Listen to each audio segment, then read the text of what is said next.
What's good, everybody? It's your boy, O'Shea Duke Jackson, back at it again with another episode of The Celebrity Junk.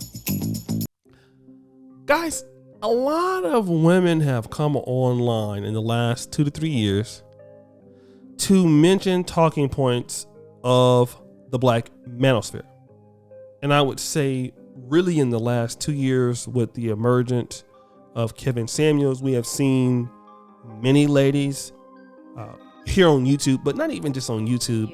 They're all over the place. Some women have been doing it for a while, preceding Kevin, but the emergence has really been after Kevin. And you're starting to see a lot of these ladies on apps like Instagram, more or less TikTok. And one of the things that we've been talking about is successful women.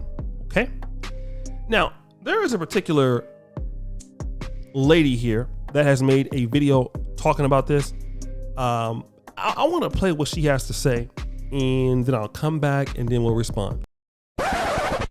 There's a message going around the dating community implying that highly educated, well-paid women are less desirable to the average man. And I would challenge that to say that most highly successful women tend to find the average man less desirable, thereby rendering them less desirable to the average man. A friend of mine was in a break room at his job the other day listening to a group of successful women talk about what they look for in a man, and all of them pretty much wanted a man who was doing better than them financially, and ideally a man that was doing better than them in every area of life. It was interesting because when he hears men talk about what they look for in a woman, it has nothing to do with her education, nothing to do with her finances, but everything to do with her character, with her beauty, with her ability and willingness to support him and submit to him. The thing about this conversation that we haven't discussed yet is who you become in attaining your success. If you could get the degrees, if you could get the bag, and you could still find yourself humble enough to support and submit to a man, even if he's not making as much money as you, then you don't fall into this category. But what tends to happen is we get the bag and we change the way we look at these men. No man wants to be looked down upon, period. You got the degrees, you got the bag, now you're trying to get the man, but you're coming into the relationship feeling as though you are better than him, and so why would you submit? That mindset is going to render you less desirable to any man.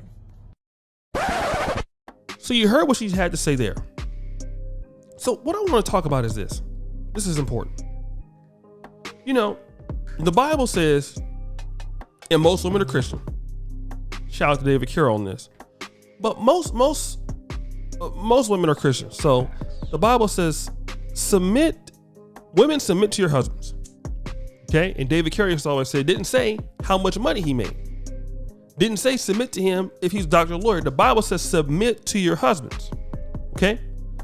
But in this capitalist economy, we live in a mixed economy, but it's more favorable towards the private sector, privatization of the capitalist market. What do we see here, guys?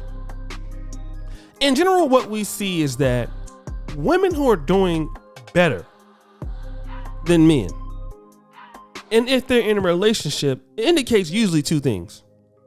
The first is that the woman cannot get the man that she desires.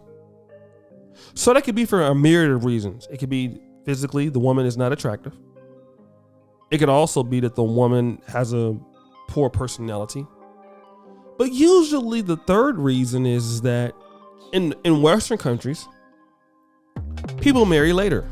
People have kids later because it's expensive to live. So you need a lot of time to educate yourself, a lot of time to get job training, a lot of time to go through professional school.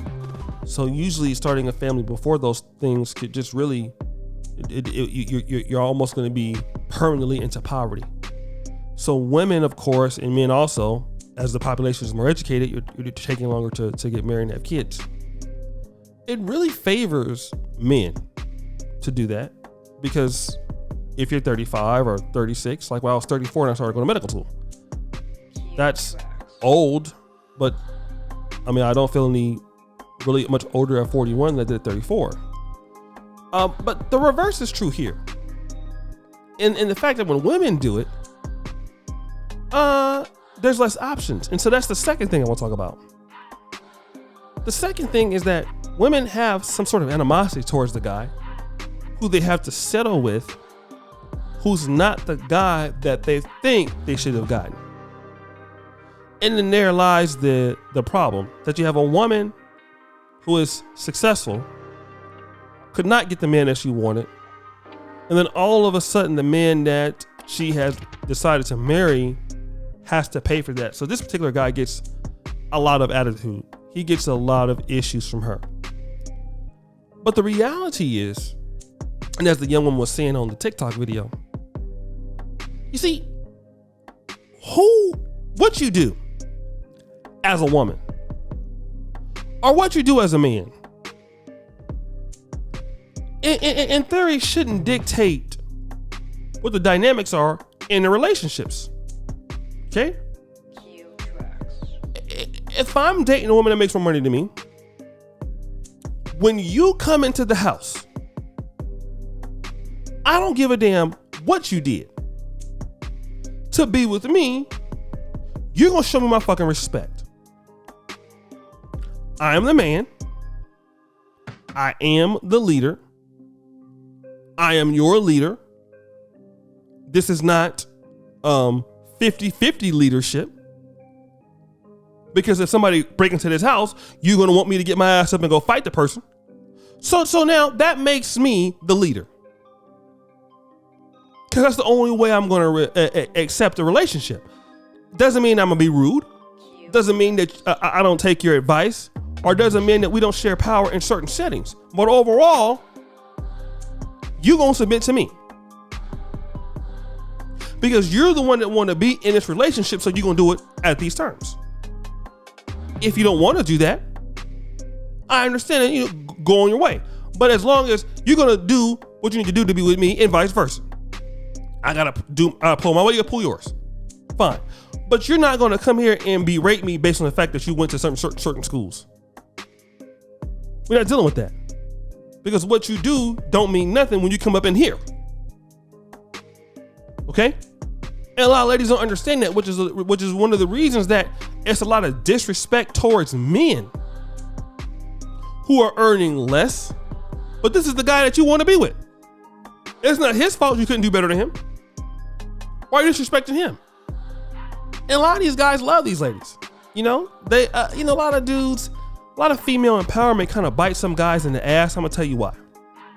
You have some men who are not intimidated by women doing very well in the economy or in the economic, in the educational attainment. But the way that female empowerment bites some dudes in the ass is that the woman will throw it in her face. I'm this. What do you have? And it's like anytime you have a disagreement, what does that got to do with what we're talking about? Well, I went to Vanderbilt. What did you do? Well, what that ain't got nothing to do with what, you coming in late tonight. And see, that's how a lot of female empowerment, it slaps men the wrong way, because just because you're empowered, that means that you get to disrespect the man. You don't be saying that when y'all be in the bedroom with the rose petals in there and he lining you up from the back, right? You love him then.